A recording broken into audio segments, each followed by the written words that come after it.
Bonjour et bienvenue dans Rideau Rouge, votre rendez-vous culturel hors des sentiers battus. Je suis Alex, metteur en scène et fondateur du Bazar Culturel. Après avoir été 7 ans directeur de compagnie, j'ai monté un centre d'animation itinérant pour démocratiser l'accès à la culture et encourager les pratiques artistiques populaires. Dans ce podcast, je pars chaque semaine à la rencontre de personnalités, libres penseurs ou collectifs qui contribuent par leurs actions au partage des savoirs et des expériences. Alors si vous êtes à la recherche d'une parole engagée, montez vite à bord car le départ est imminent. Hello les amis, j'espère que vous avez passé une bonne semaine. Pour ma part, je trouve que le temps passe de plus en plus vite et c'est une très bonne chose. C'est le signe que je m'épanouis de plus en plus dans mon travail. Et le travail, c'est justement notre sujet du jour. Admirez-moi cette transition digne d'un JT de TF1. Le mot travail vient du latin tripalium et désigne un instrument de torture composé de 3 pieux. Et oui, historiquement, le travail renvoie à la souffrance et à la douleur. Aujourd'hui pourtant, nous sommes de plus en plus nombreux à rechercher une activité qui nous satisfasse pleinement, qui soit alignée avec nos valeurs. Pour en parler, j'ai fait appel à Nathalie Cour. Après avoir quitté la recherche académique, Nathalie a accompagné la carrière des chercheurs pendant 8 ans. Aujourd'hui, elle est coach professionnelle et aime révéler la singularité et l'unicité de chacun pour les mettre au service de leurs projets personnels ou professionnels. Son accompagnement s'adresse aussi bien aux jeunes dans le cadre de leur orientation qu'aux adultes en réflexion face à des projets de reconversion, de transition ou d'évolution professionnelle. Bonjour Nathalie, comment vas-tu ? Bonjour Alex, je vais très bien, merci. Et toi? Ouais, ça va super. Je suis très heureux de t'accueillir sur ce podcast. Et donc, comme à mon habitude, je vais te poser une petite question, un petit jeu pour commencer. Alors, je vais tirer une carte au hasard. Je décris l'une de mes habitudes. Ah, je la décris comme je veux. Tu la décris comme tu veux. Ok. Une de mes habitudes, je vais prendre celle qui est depuis le plus longtemps, c'est que je me réveille en yoga, je vais dire. Je me réveille pas en musique, mais je me réveille en yoga. Et ça fait des années que je le fais. Le matin, je me lève et quasiment dans la foulée, je me lance dans une séance de yoga qui est plus un réveil musculaire, on va dire, à partir de postures. Et c'est vraiment un temps pour moi. Généralement, je le fais avant que les enfants se lèvent, avant que tout le monde se lève. Et ça, c'est cool. C'est vraiment chouette parce que c'est un réveil en douceur. Et je trouve que c'est important de s'apporter de la douceur et commencer en s'apportant à soi-même ce dont on a besoin le matin. Donc Waouh. voilà, ça dure pas très longtemps. Ça dure 20 minutes, 25 minutes. Ah oui, quand même. Ouais, Ouais. c'est vrai que c'est pas très long, mais un petit peu long quand même. Et tu arrives à sortir du lit et à tout de suite sauter dans le yoga comme ça, sans café, sans thé, sans rien. Ouais, sans rien. C'est ce qui me réveille en fait. Waouh. Après, je fais d'autres choses avant, tu vois. J'ouvre au chat, je, Oui. je lance le feu. Parfois, j'écris avant. Parfois, j'écris, je pose mes pensées. Parfois, je le fais après. Ça dépend de l'heure qu'il est, ça dépend. Mais ouais, c'est vraiment un moment où, tu vois, j'ai toutes mes cellules qui se réveillent, en fait. Tu vois, qui se connectent, qui se disent bonjour. Tu vois, presque se disent bonjour, en fait. Ouais, je suis mise en mouvement. Trop Ouais, bien. ça, j'aime Ok. bien. Merci pour cette réponse. Est-ce que tu peux nous parler un petit peu de ton parcours, nous dire d'où tu viens, qui tu es et comment tu en es arrivé là? D'où je viens, qui je suis et comment je suis arrivée là. Ouais. D'où je viens, géographiquement. Si tu veux, si tu veux commencer par là, Je viens d'un géographiquement, peu partout. professionnellement. Et j'ai vécu dans plein d'endroits différents, donc c'est pour ça que je te pose la question, mais c'est venu aussi impacter en fait un petit peu mon parcours. Non, sinon, blague à part, d'où je viens, dans mon parcours professionnel, je me souviens que quand j'étais petite, je voulais être plein de choses, plein de métiers, je voulais faire plein de métiers. Et finalement, c'est la recherche qui m'est venue. Et je voulais être vétérinaire, je voulais être maîtresse, je voulais être écrivain. Et j'ai fait beaucoup de peine à ma prof de français quand j'ai choisi de faire scientifique et pas littéraire. Donc j'avais un petit côté littéraire qui me plaît, qui reste, qui revient, du coup, un peu à la charge. Donc je crois que ça, c'est une part aussi, c'est on n'enlève jamais des parties de soi. Elles reviennent à nous au fil du temps. Donc mon parcours, un bac scientifique, un DUG, à mon époque c'était le DUG, puis une licence qui durait 1 an. Et je suis partie faire pour cette licence un magistère de génétique et à Paris. Donc j'étais au Mans, je suis montée à Paris, j'ai fait 3 ans. Pendant ces 3 ans, je suis partie 2 fois à l'étranger. J'ai fait un stage en Angleterre et un stage aux États-Unis. Et ça a été des moments marquants parce que je me suis rendu compte que dans ces stages-là, ce qui me plaisait beaucoup, c'était la rencontre avec la culture, avec les autres, avec les gens, les stages de recherche, hein. Mais j'ai eu très tôt des doutes sur le fait que j'allais rester dans la recherche. Des études au magistère, j'ai commencé à explorer d'autres choses, le journalisme scientifique, d'autres pistes. Et à la fin du magistère, je suis partie faire mon doctorat. J'ai eu des doutes aussi à ce moment-là, en plein milieu du doctorat. Je me suis dit, bon, allez, je teste un post-doctorat, donc ce qui est un CDD dans la recherche. Je change de labo, je change de sujet complètement. Et donc, je suis remontée à Paris. Ça, je disais, j'ai fait Le Mans, Paris, l'étranger, je suis redescendue à Orléans, je suis remontée à Paris. Et donc, j'ai fait mon post-doctorat à Paris, à l'Institut Pasteur. Et c'est la naissance de mon premier enfant qui m'a vraiment aidée à prendre cette dure décision de quitter la recherche. Parce que je me suis rendu compte très très vite que la recherche n'était pas faite pour moi et que je n'étais pas faite pour la recherche. Donc, à l'issue de mon postdoctorat, je suis partie travailler bénévolement dans une association qui s'appelle l'association Bernard Grégory, qui accompagne les docteurs en dehors de la recherche académique. Et j'ai travaillé bénévolement à l'Institut du cerveau et de la moelle épinière dans la communication scientifique. Et ça a été assez flagrant pour moi de me rendre compte que la communication scientifique n'était pas faite pour moi non plus. C'était pas ce vers quoi je tendais. Et puis, le hasard des rencontres a fait que j'ai découvert qu'il y avait un service d'accompagnement des carrières qui allait être créé à l'Institut Pasteur. Et j'étais au chômage depuis quelques mois. J'avais reçu aucune aide. Pôle emploi m'avait dit non, on ne vous paiera pas de bilan de compétences. L'INSERM m'avait dit non, vous n'êtes pas resté assez longtemps à l'INSERM, on ne peut pas vous payer de bilan de compétences. L'APEC m'a dit c'est génial ce que vous faites, continuez comme ça. Et j'ai découvert que ce service allait être créé et je me suis dit, bah, moi j'ai une idée de ce qu'on peut faire pour accompagner les docteurs, vu que je suis d'un docteur qui est en plein questionnement professionnel. Et donc en 2014, j'ai réintégré l'Institut Pasteur dans un service d'accompagnement des carrières qu'on a monté de zéro avec mes collègues de l'époque et j'y suis restée pendant 8 ans. Et depuis avril de l'année dernière, 2022, je suis à mon compte en coaching professionnel, individuel, sur tout ce qui est orientation, réorientation, évolution et transition professionnelle. C'est incroyable comme parcours. J'adore. J'ai beaucoup parlé. Et pour le coup, non, non, non, t'as parlé suffisamment. Et pour le coup, c'est vrai que le déplacement géographique est lié aussi à tes déplacements professionnels, quoi. C'est-à-dire que Mm. presque à chaque fois que tu t'es déplacé géographiquement, il y a eu un changement aussi au niveau de ta carrière. Et donc là, ouais, ça fait plusieurs mois donc, que tu travailles à ton compte et tu Ouais. accompagnes des personnes en fait sur la recherche d'un projet professionnel qui leur ressemble, qui est plus aligné avec qui elles sont. C'est ça. J'ai un sujet aussi sur les jeunes, les enfants. L'orientation, alors quand je parle des enfants, c'est à partir du collège. Euh, Ouais, donc c'est vraiment à partir. Quand j'étais à l'Institut Pasteur, j'accompagnais vraiment les docteurs, donc les masters, éventuellement les masters, les doctorants et les post-doctorants, quelques personnes qui avaient une thèse et qui étaient dans d'autres fonctions. Mais vraiment, ce qui m'a fait quitter aussi mon poste, parce que j'ai vraiment quitté, je me suis lancée dans l'aventure de l'entrepreneuriat pour créer mon poste, mon entreprise, c'était aussi l'accompagnement des jeunes. Parce que je suis persuadée que chaque enfant a tous, hein, adultes ou enfants, on peut occuper une place et changer le monde à sa façon. Et ça, c'est vraiment un sujet que je tiens à développer aujourd'hui. Quand tu dis, voilà, j'accompagne plein de profils variés. Ce qui les anime, c'est de trouver leur place, en tout cas leur moyen de contribuer au monde via leur vie professionnelle. Est-ce que c'est plus dur aujourd'hui qu'avant de trouver sa place? C'est une bonne question. Je suis pas très vieille quand même.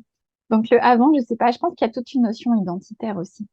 Je sais pas, je pense que dans la génération de nos parents, encore plus loin, encore avant, il y avait toute cette notion de générationnel, de famille, hein, d'histoire familiale. Et finalement, on s'occupait pas trop de trouver sa place. Donc, je sais pas si c'est plus dur aujourd'hui.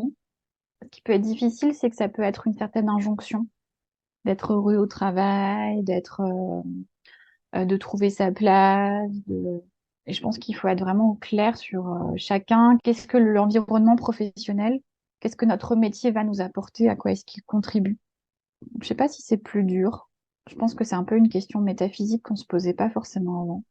Ouais, c'est vrai que dans ce qu'on voit un petit peu passer sur les réseaux sociaux, notamment, on entend beaucoup parler de la mission de vie. Alors j'ai l'impression qu'il y a une grosse confusion qui est faite entre ce qu'on pourrait appeler la mission de vie, qui est quelque chose quand même de très spirituel à mon sens, et le projet professionnel, quoi. On a tendance à mêler un petit peu les deux. Et alors, je sais pas toi, mais moi, il m'arrive de me retrouver face à des personnes qui sont perdues et qui me disent, je sais pas quelle est ma mission de vie. Et en fait, je leur réponds, mais on s'en fiche de trouver ta mission de vie. Enfin, peut-être que on va croire que c'est quelque chose et puis en fait que c'est autre chose. L'important, c'est de trouver un projet qui Mm. soit aligné avec qui tu es maintenant. Et qui tu es maintenant, ce sera peut-être pas qui tu es dans 10 ans. Et puis, c'est pas grave. L'important, en fait, c'est de répondre aux besoins que tu as aujourd'hui. Mm. Est-ce que, il n'y a pas une dérive comme ça, en fait, de toute la sphère spirituelle? En tout cas, pas forcément une dérive, mais un décalage du côté spirituel sur le côté professionnel qui nous amène, en fait, à, pas regarder les choses sous le bon angle?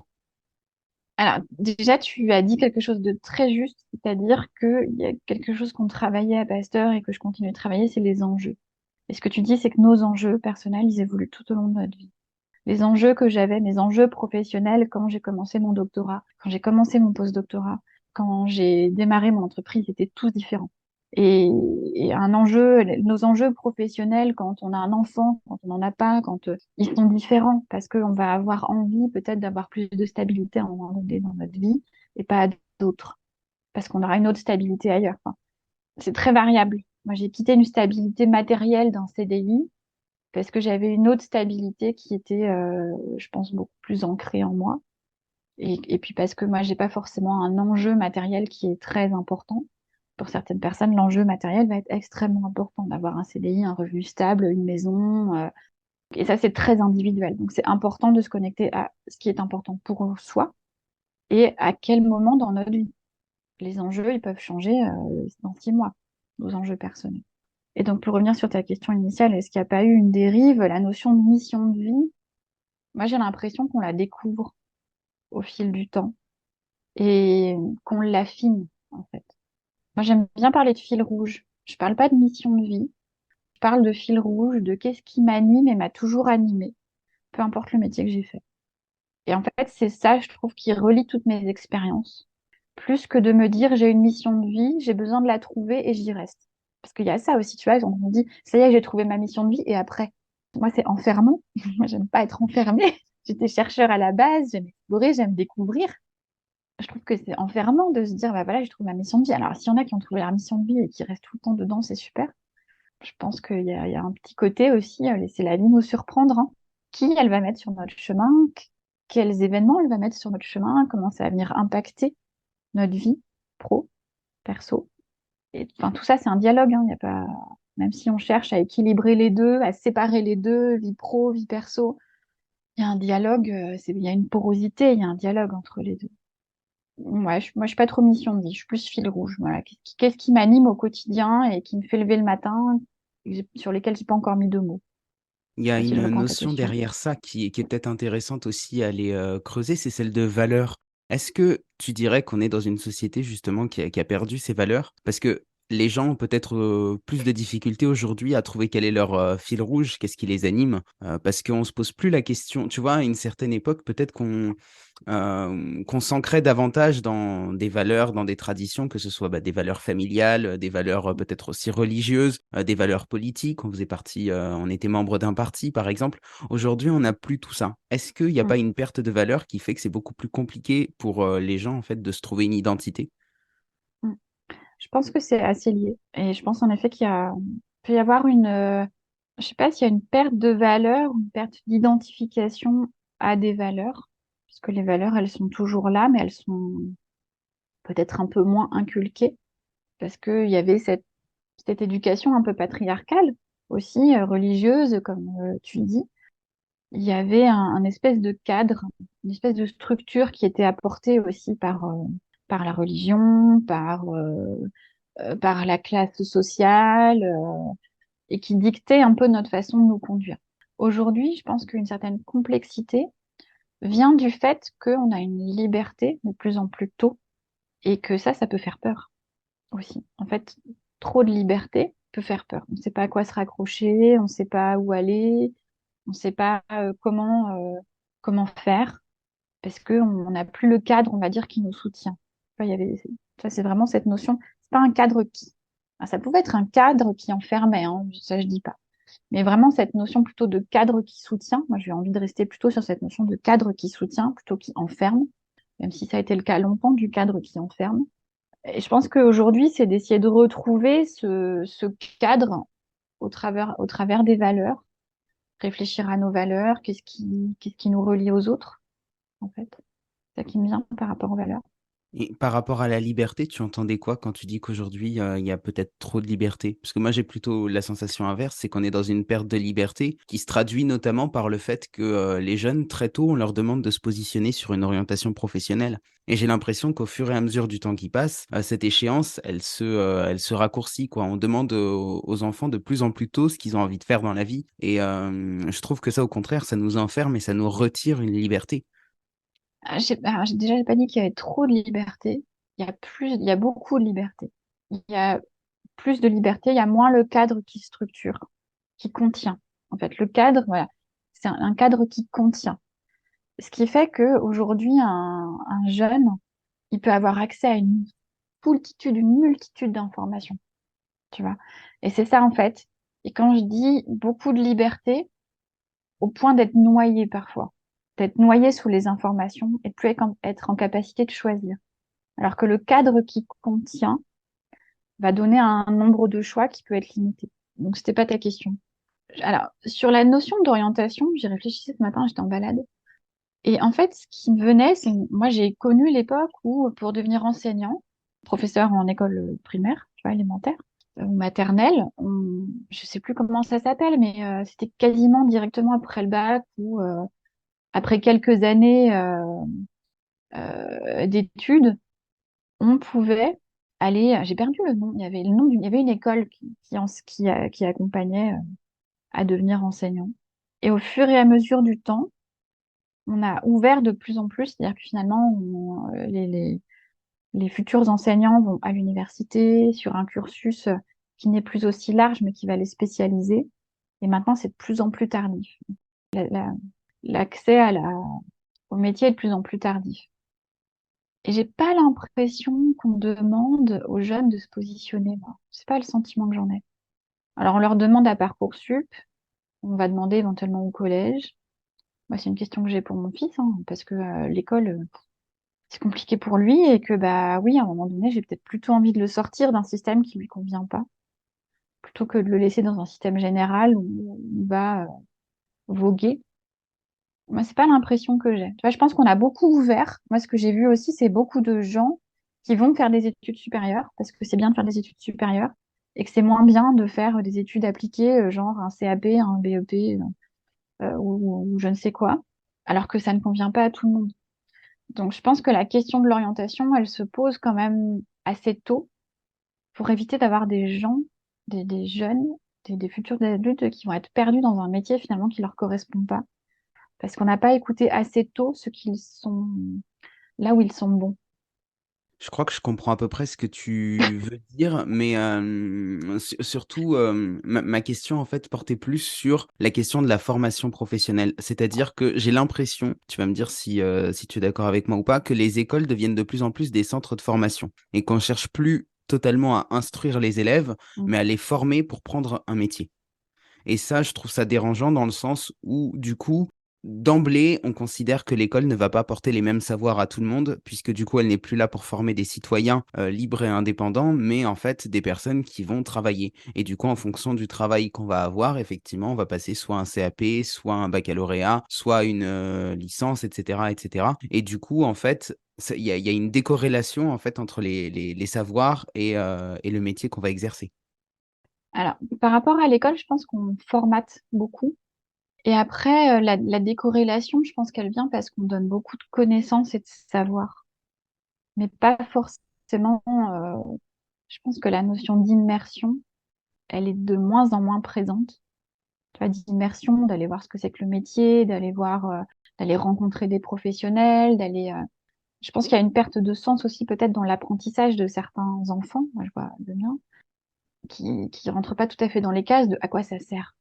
À quoi ça sert d'apprendre par cœur méthode de multiplication? À quoi ça sert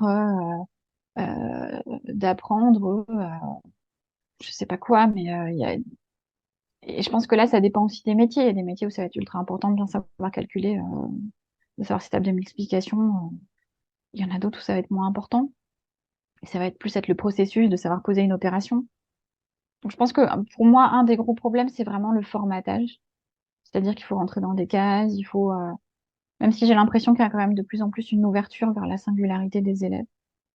Moi, ce qui me gêne le plus, c'est que c'est normatif.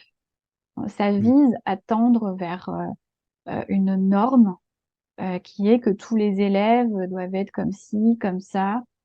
Je peux comprendre, hein, je vois mes parents. Mon père, il n'a pas fait des longues études, mais il a une culture générale qui est beaucoup plus importante que la mienne, que celle de mes enfants à la sortie de l'école.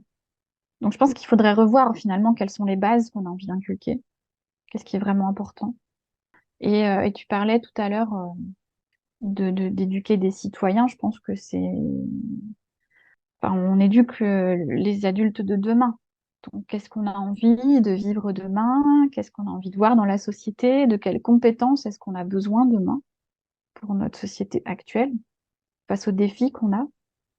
Et je suis pas sûre que ce soit en étant dans la norme, dans, dans, dans ce système normatif, qu'on ait le plus de richesse.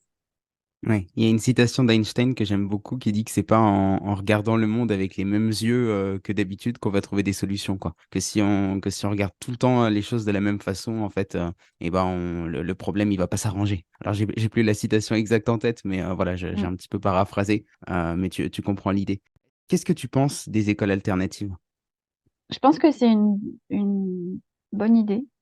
Il y en a de plus en plus et je trouve ça chouette parce que ça ouvre aussi à une autre façon d'apprendre. Je trouve, tu vois, c'est une image qui me vient, et moi je fonctionne beaucoup aux images. C'est-à-dire qu'au lieu d'avoir un champ, tu vois, où on a des lignes qui sont tracées, rectilignes, tout est bien aligné, bien droit, eh ben on a une jachère, on a un pré fleuri, avec plein de fleurs différentes, avec plein de variétés différentes. Et ça, je trouve ça déjà beaucoup plus joyeux, beaucoup plus vivant, parce que on va vraiment aller s'appuyer sur la richesse de chacun. On va aller se connecter à des apprentissages aussi de base et ancestraux. Je vois les écoles dans la nature, je vois les écoles Montessori. Alors, je les connais pas très bien, mais il y a aussi des initiatives là qui sont faites à Paris pour le collège et le lycée. Il y en a d'autres. Là, il y en a une que je suis particulièrement. Et c'est vraiment de s'appuyer sur les intelligences multiples, sur tout ce qui existe, sur la richesse humaine. En fait, on est, on est tous différents. Et, et comme je disais tout à l'heure, le système traditionnel, il a tendance à normer. Alors que je pense que les écoles alternatives, elles vont faire un peu plus de place à la différence, à l'individualité, la singularité. Et puis à d'autres façons d'apprendre. Pas assis sur une chaise, mais en expérimentant, en vivant, en voyant à quoi ça sert, autour de projets, de la méthodologie par projet.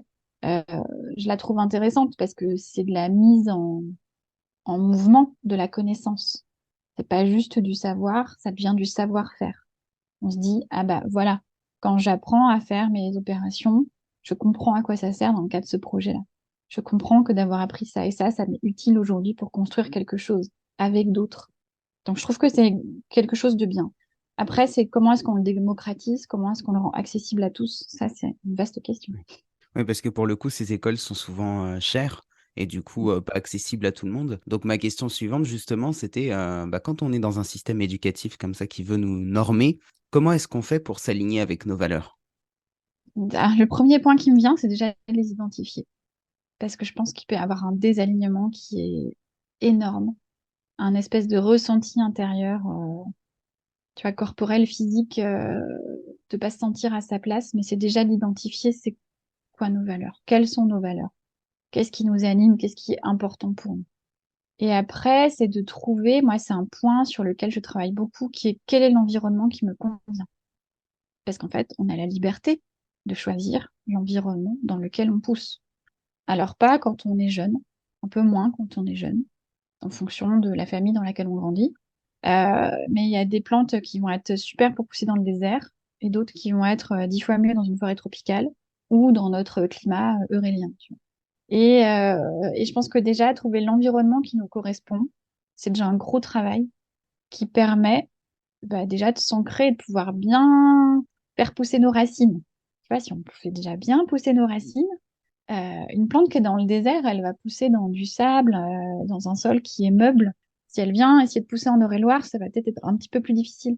Et tu vois, l'ancrage, la stabilité que ça va nous apporter, de trouver un environnement qui va venir nourrir nos valeurs. Il y a vraiment cette notion de stabilité pour moi de venir nourrir nos valeurs. Donc, il y a la notion d'environnement, il y a la notion pour moi de ce qu'on fait, il y a le quoi, et il y a le comment on le fait. Et c'est lié aussi bien à l'environnement qu'à nos apprentissages. Le comment on le fait. Comment, ça va être lié à qu'est-ce que l'environnement me fournit euh, et comment j'ai appris. Et le quoi, ça va être avec quel objectif, quelle mission, quel but. Donc, en fait, c'est vraiment une question à plusieurs niveaux de réponse, plusieurs niveaux d'exploration et plusieurs niveaux de réponse. Et je pense que ça passe par une exploration personnelle aussi. Voilà pour un premier élément de réponse. Je pourrais en donner un autre, mais là, c'est le premier qui me vient. Super, merci. Quel conseil est-ce que tu donnerais à quelqu'un qui se demande s'il doit lâcher son travail? Je lui dirais, il y a deux choses. Juste pour Donc, les personnes qui ne nous verront pas, je précise qu'on est tous les deux en train de sourire face à notre caméra. il y a deux choses pour moi. La première question, c'est qu'est-ce que ça te fait à l'intérieur de toi quand tu me parles de ton boulot? Et est-ce qu'il y a un sourire comme celui qui est sur nos visages? Ou est-ce que c'est l'orage qui apparaît et la pluie et les nuages gris? Est-ce qu'il y a le soleil ou les nuages? Donc un peu aller voir la météo intérieure. Voilà, quand je pense à mon boulot ou quand je suis à mon boulot, c'est quoi ma météo intérieure? Alors, il y a des jours avec, il y a des jours sans. Donc ça peut être un petit exercice de regarder sur une semaine, un mois, tiens, aujourd'hui, c'était quoi ma météo au boulot? Donc ça peut être une première question. Première question et donc une première réponse. Le deuxième, c'était si on t'annonçait une maladie incurable. Alors je dis pas que tu vas mourir dans 6 mois, mais tu as 3 ans devant toi. T'as 3 ans. On a un traitement qui va te permettre de vivre encore correctement pendant 3 ans. Je dis volontairement 3 ans. Et donc voilà, tu as 3 ans devant toi pour vivre encore convenablement. Qu'est-ce que tu fais? Est-ce que tu restes dans ce métier-là ou est-ce que tu changes? Et c'est volontairement 3 ans parce que 6 mois ou un mois ou 3 mois, on peut se dire j'arrête tout et je kiffe ma vie et je pars en vacances, tu vois. 3 ans, je pars pas tout à fait en vacances pendant 3 ans. Donc, il y a une notion de plaisir immédiat et une notion de plaisir plus long terme. Et tu vois, finalement, pendant ces 3 ans, c'est quelle trace j'ai envie de laisser? Ça vient un peu poser ces questions-là et bousculer les certitudes de quelle trace j'ai envie de laisser. Qu'est-ce que j'ai envie de faire pendant ces 3 ans qui vont me dire, je vais avoir mené une vie bonne, au moins pendant ces 3 années-là. J'adore cette question. Je la trouve géniale. Et puis en plus, la période de 3 ans est vraiment top. Je te posais cette question en fait parce que j'ai la sensation que c'est quand même plus difficile en fait de trouver un projet professionnel dans lequel on se sente bien, dans lequel on se sente aligné quand on est salarié. Alors c'est peut-être lié aussi à ma propre expérience, mais j'ai l'impression que dans cette notion de projet professionnel, ce qu'on met derrière, c'est quand même très lié aussi à l'idée voilà, de se mettre à son compte, de créer son activité, etc. Est-ce qu'aujourd'hui, et je reprends peut-être ma question de tout à l'heure, dans une société qui nous norme de plus en plus, et c'est le cas à l'école, c'est le cas dans le monde du travail et de l'entreprise, est-ce qu'on peut se trouver en tant que salarié un projet professionnel comme ça qui nous attire pleinement et dans lequel on se sente bien? Oui, moi, j'y crois pleinement, parce que je l'ai vu autour de moi.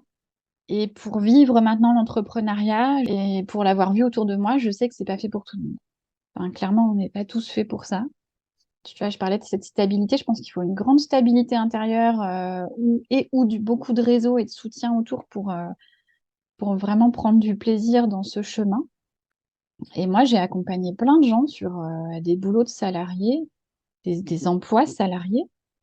Et ils ont pris du plaisir et ils construisent un projet professionnel. Alors, c'est souvent par étapes, hein. Le truc, c'est que quand on est salarié, en fait, ce à quoi il faut penser, c'est que c'est mouvant.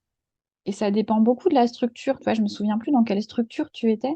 Moi, j'ai fait du public, j'ai fait du privé. L'Institut Pasteur est une fondation privée. Et j'ai jamais travaillé dans le monde de l'entreprise privée en tant que telle. Mais ce que je vois, en tout cas entre le public et le privé, il y a des gens qui sont dans le public, il y a des chercheurs qui sont passionnés, qui vont rester toute leur vie dans la recherche et qui vont être salariés, ça va leur plaire. Dans le monde de l'entreprise, c'est quand même beaucoup plus dynamique. Il y a vraiment un mouvement qui se crée tous les 3 à 5 ans, les personnes changent de poste, soit à leur initiative, soit parce que c'est la politique de l'entreprise. Donc moi, je pense que c'est possible en tant que salarié de vraiment développer un projet professionnel dans lequel on s'épanouit. Mais là encore, c'est bien de réfléchir à quel environnement est propice pour mon épanouissement, quelles sont mes ambitions, à quoi j'ai envie de contribuer et comment j'ai envie d'y contribuer. On va changer complètement de sujet. Est-ce qu'il y a un livre qui t'inspire ou un livre que tu aimerais recommander aux personnes qui nous écoutent? Ah, il y en a plein. Un plus particulièrement. J'ai un gros problème, c'est que j'oublie les livres que je lis. Donc je me souviens, alors, il y a un livre qui m'a marqué, qui est un roman, qui s'appelle L'ombre du vent. Je sais qu'il m'a énormément marqué ce livre. Qui est-ce qu'il a écrit? Tu te souviens? Carlos Ruiz Zafón. Je sais qu'il m'a marqué ce livre. J'ai pas de livre particulier à proposer. Il y en a plein et je pense que ça dépend ce qu'on recherche en fait. Il y en a tellement. Là, je suis en train de lire Le drame de l'enfant doué de Alice Miller. Et je le trouve génial parce que ça montre à quel point notre histoire, elle nous façonne, à quel point accueillir la singularité dès le plus jeune âge, accueillir l'enfant tel qu'il est dès le plus jeune âge est important pour aider justement la société à se transformer. Après, moi, je suis passionnée par tous les livres qui m'ont touché à la psychologie, la philosophie. C'est des livres qui me passionnent parce que je trouve qu'on apprend beaucoup dans la rencontre avec l'autre. Enfin, on se rencontre soi quand on rencontre l'autre. Donc, c'est vraiment un sujet qui me passionne.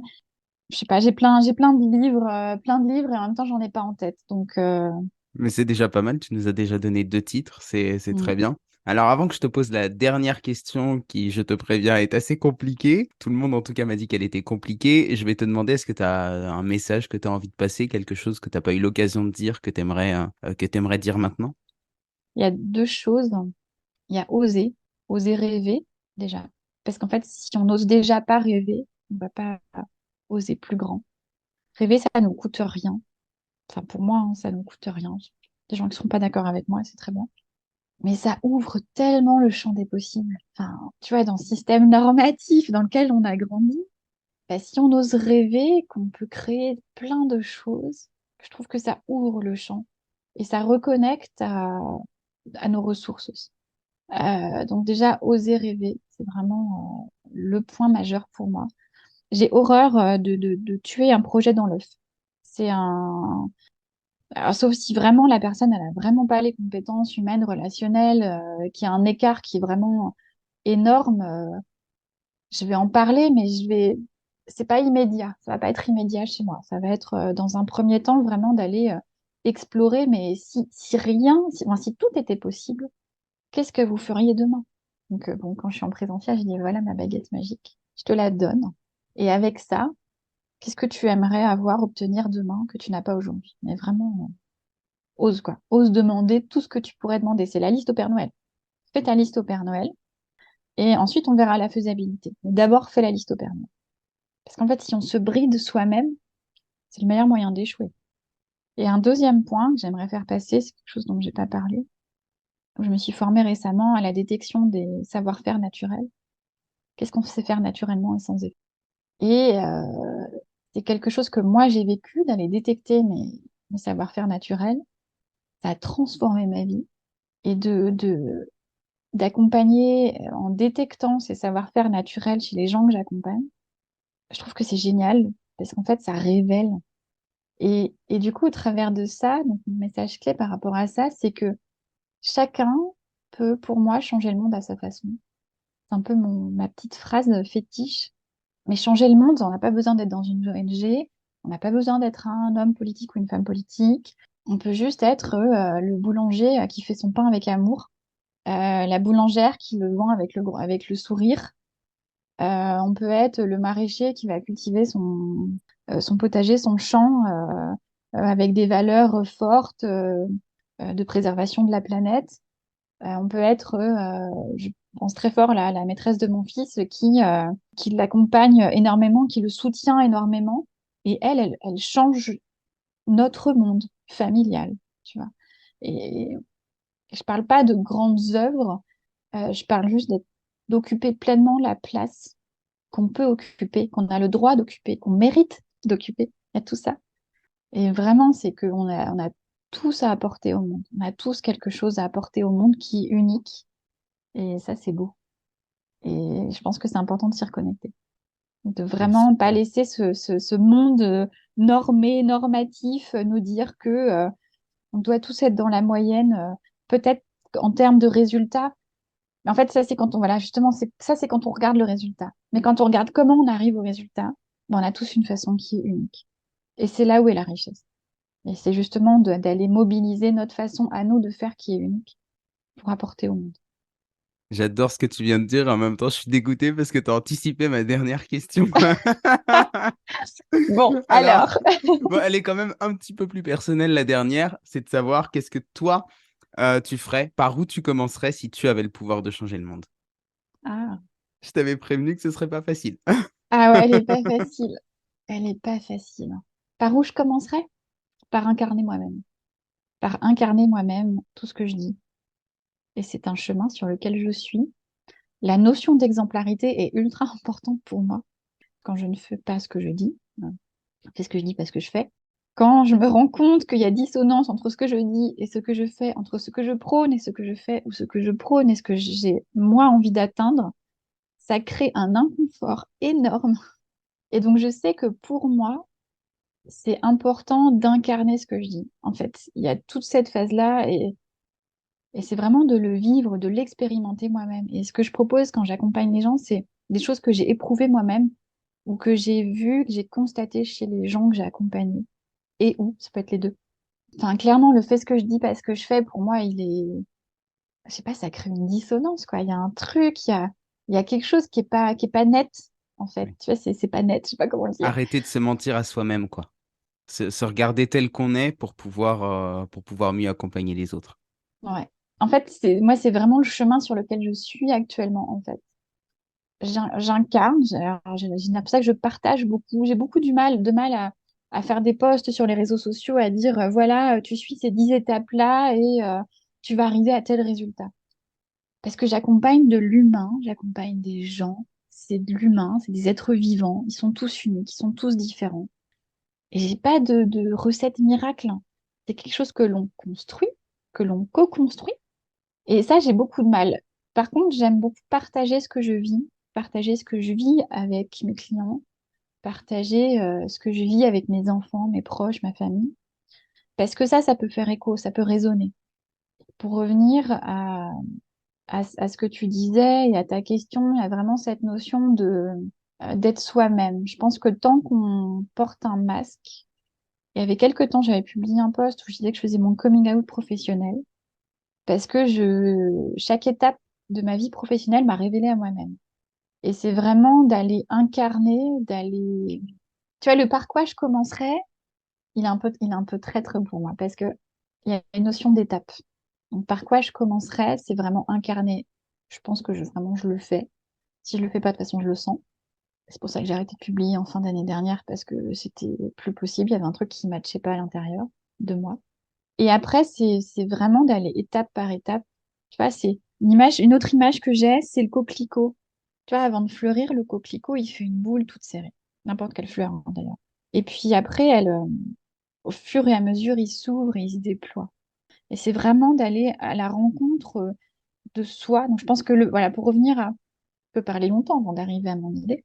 J'ai d'abord, la première chose que je ferais, c'est d'aller connecter vraiment le cœur, mon cœur, comme le cœur de la fleur, d'aller toucher le plus précieux à l'intérieur et d'aller ouvrir les pétales tout doucement, au fur et à mesure, dans la douceur, parce que si on fait dans la violence, le pétale, il tombe et la fleur, elle vit pas très longtemps.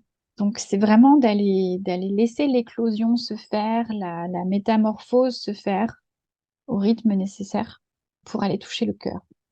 Et je pense qu'à partir du moment où on a connecté vraiment cette connaissance de soi, il y a une deuxième étape qui est d'oser pleinement être. tout ce qu'on est.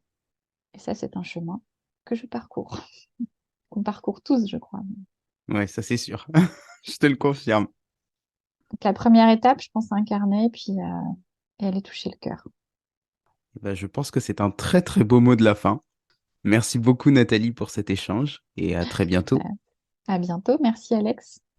Quel échange incroyable. J'ai adoré l'énergie de Nathalie et je trouve son témoignage vraiment fascinant. Voici les 3 points que j'en retiens. Tout d'abord, que la question du bonheur au travail est très récente et liée en partie à un phénomène de mode. Aussi, pour ne pas la subir comme une injonction, est-il intéressant de clarifier la place que nous voulons que notre métier occupe, ce qu'il nous apporte et ce à quoi il va contribuer. Ensuite, que nos enjeux personnels évoluent tout au long de notre vie et diffèrent en fonction du degré de stabilité dont nous avons besoin. Pour être alignés avec nos valeurs, encore faut-il se connecter à ce qui est important pour nous. Enfin, que le caractère normatif de l'éducation conduit à une perte de sens dans les apprentissages de certains enfants. Accepter la singularité de chacun, en s'appuyant sur les intelligences multiples d'Howard Gardner, est une façon de libérer leur plein potentiel et leur permettre plus rapidement de trouver une orientation avec laquelle ils se sentent alignés. Si le podcast vous a plu, n'oubliez pas de lui laisser une note positive et de vous abonner si ce n'est pas déjà fait. Et pour celles et ceux qui veulent suivre le travail de Nathalie ou bien lui réserver un coaching, je vous mets tous les liens dans la description. Merci à tous d'avoir écouté cet épisode. Une dernière question, tiens. Si vous aviez une maladie incurable et que vous deviez mourir dans 3 ans, que feriez-vous ? Moi, c'est sûr, je continuerai sans hésitation de vous retrouver chaque semaine. Alors, à lundi prochain.